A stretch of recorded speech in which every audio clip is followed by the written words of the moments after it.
Para continuar falando de economia, com uma entrevista importante aqui no Bastidores CNN. A gente tem a honra de conversar com o Eric Momo. Ele é presidente do Conselho Diretor da Associação Nacional de Restaurantes. A gente vai falar sobre os impactos econômicos do fim da escala 6x1 para o segmento de restaurantes. Seja bem-vindo, Eric. Conta pra gente quais são as expectativas hoje, caso a proposta seja aprovada da maneira como está na PEC que foi aprovada na Câmara dos Deputados. Tudo bem, Uribe. A gente vai ter, assim, primeiro que a gente não tem prazo para implantação, né, para adaptação. Então isso acaba sendo um dos fatores mais complicadores para a gente. Porque você imagina, todos os restaurantes, eles são empregadores em grande número de pessoas. Então, se você imagina a quantidade de pessoas que trabalham dentro de um restaurante, eles é que fazem a grande diferença para o nosso setor. E sempre o funcionário, a equipe, tem que estar disponível no momento do consumo. Então, a gente não tem muita flexibilidade de alocar essas pessoas para os horários em que seria interessante para o estabelecimento. Ele precisa juntar a necessidade do consumidor junto com a disponibilidade da mão de obra.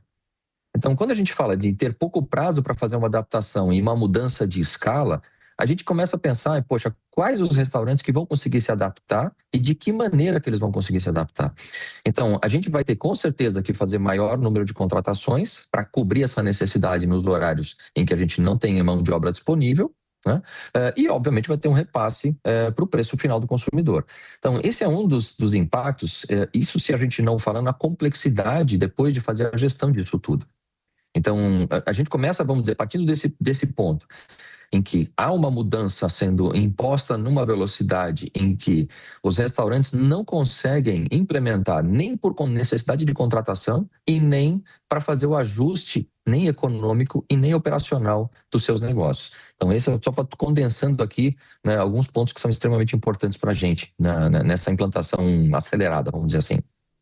Eric, lembrando o período de transição da PEC, seriam, então, ali num período pequeno, de 2 meses depois da promulgação, diminuiria de 44 para 42 horas semanais, depois de um ano para 40 horas semanais.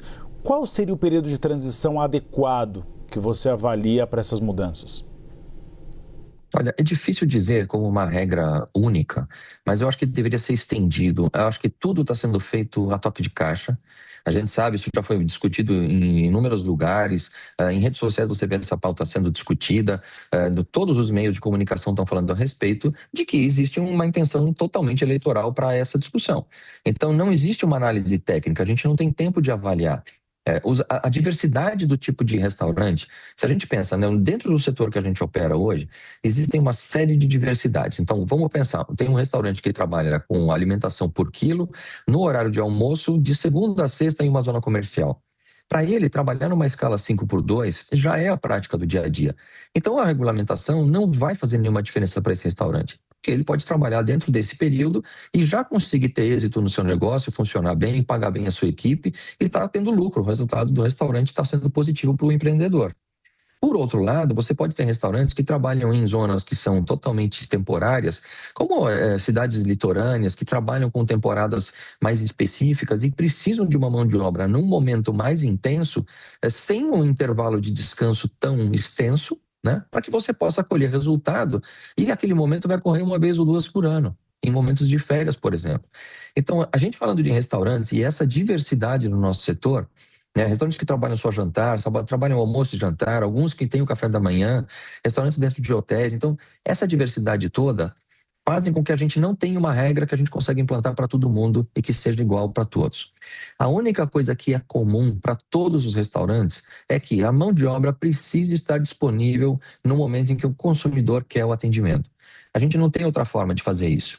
Então, por exemplo, se a gente imagina um restaurante que opera principalmente como uma pizzaria, que opera no jantar, principalmente no jantar e nos finais de semana, não há o que se fazer no horário do almoço ou na parte da manhã daquele mesmo dia para você realocar essa equipe. Então, para fazer um estudo de impacto, a gente precisaria começar a contratar as pessoas e refazer as escalas de trabalho. E conforme isso vai entrando para dentro do custo do negócio, naturalmente esse preço seria repassado. O custo vai ser repassado ao preço. Então, para ter um tempo da gente conseguir fazer esse impacto, esse estudo, precisaria ter uma transição mais lenta, que se fosse por etapas, uma parte da mão de obra a gente faz na escala 5x2, ou você começa conforme vai contratando, já coloca no novo regime, sem ter aquele impacto, vamos dizer, de uma equiparação salarial. Então, conforme se pensa numa transição mais cautelosa, para a gente migrar para um novo modelo econômico de trabalho no Brasil, se a gente não fizer isso de uma maneira cautelosa, a gente está, desculpa o termo, enfiando goela abaixo do empreendedor e da população uma solução que vai ser, que não vai ter uma efetividade a não ser um repasse para preço, para proteger margem e proteger o próprio emprego. Porque se o empreendedor tem que fechar o negócio porque ele não está conseguindo ter resultado, toda a equipe que está contratada vai acabar perdendo. E não é isso que ninguém quer, nem o trabalhador e nem o empresário. É consenso de que realmente um regime 6x1 é exaustivo, principalmente para as mulheres pobres desse país, mas a questão seria uma transição um pouco mais adequada nesse processo. O senhor ainda acredita na possibilidade de algumas regras de exceção? Ou seja, além de um período maior de transição, que alguns setores mais estratégicos do país tenham esse tipo de exceção? Olha, eu entendo que assim, uma boa parte da mão de obra hoje já trabalha no 5x2, trabalha em outros regimes. Não dá para a gente pensar numa escala como o governo está colocando, como foco, acabar com a escala 6x1. E quando ele coloca isso na chamada, na manchete, no título, no objetivo, isso não é produtivo para o país. Ele não está visando como objetivo final melhorar a vida do trabalhador. Ele está colocando uma condição de acabar com um tipo de escala e que em alguns setores ele pode ser fundamental. E pode haver, por exemplo, quando a gente pensa no garçom, um garçom, se ele quisesse trabalhar 7 dias num restaurante, ele poderia trabalhar. Se o período de almoço compreende 2 ou 3 horas de trabalho, se nessas 2 ou 3 horas de trabalho ele já perfaz o suficiente para se sustentar, por que não permitir que ele trabalhe 7 dias ininterrupto, se ele pode, na opção do trabalhador, ter condições de ter horários livres diferenciados? Então, quando você pensa em falar, vamos fazer uma melhoria para a qualidade do trabalhador, eu concordo, mas não é isso que está sendo colocado. Então, quando a gente coloca acabar com a 6x1, a gente acaba trazendo uma visão mais obtusa de terminar com um tipo de jornada, né, de uma escala, vamos pensar assim, e que você não está vendo a consequência disso. Então, se eu tenho um garçom que trabalha para mim hoje 6 dias na semana e está ganhando bem, eu vou chegar para ele e falar, olha, infelizmente, você está sendo proibido de trabalhar um sexto dia. Não é por mim, é pela regulamentação. Então, a gente precisa analisar isso de um aspecto mais positivo. Quando você começa a olhar particularidades, você vai para os trabalhadores de plataforma petrolífera, já tem regulamentação específica, vão trabalhar dias ininterruptos, porque não tem como ele voltar para fazer um descanso em casa. Né, Eric?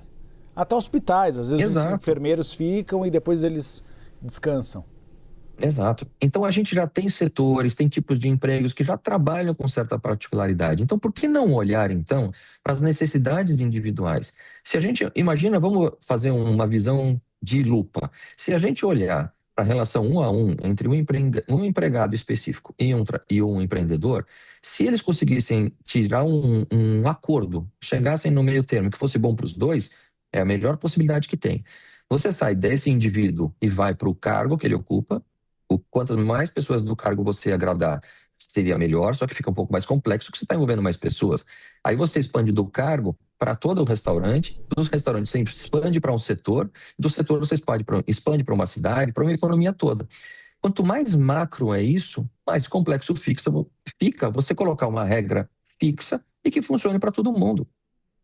Então, quanto mais específico for, mais fácil é de você chegar num acordo entre as partes. Então, o governo ele precisa dessa permissão. Agora, quando a gente fala de uma PEC que vai mexer na Constituição, ela tem que ser uma regra geral que caiba para todo mundo, sem limitações que tragam complexidades para a operação no final das contas. Essa é a visão que a gente tem. Então, se você pensa hoje, eu estou como uma visão aqui específica, como brasileiro, mas falando de um setor de alimentação, um setor de alimentação fora do lar, tem complexidades. Não adianta dizer que eu posso ter um trabalhador por 10 horas dentro do meu negócio. Para alguns negócios pode ser ótimo, para outros não vai fazer a mínima diferença. Se um restaurante trabalha só no período de almoço, eu vou fazer 10 horas o quê com aquele garçom? Não tem trabalho a ser executado. Então você acaba encarecendo porque vai remunerá-lo por 10 horas de trabalho, sendo que ele não produziu. Então, aonde vai parar esse custo? Vai parar no preço final ao consumidor. Então, quando o governo começa a propor uma melhoria na condição do trabalhador, através da proibição de um sexto dia de trabalho, vamos pensar assim, não está enxergando que vai encarecer. A gente acabou de ver duas matérias falando de encarecimento, custo da economia. É natural, poxa, eu trabalho com pizza. O tomate encarecendo, ele vai compor o meu custo. Não tem mágica. Então, se a mão de obra vai ficar mais cara, vai compor custo. É assim que a gente vai fazer, não tem outra alternativa.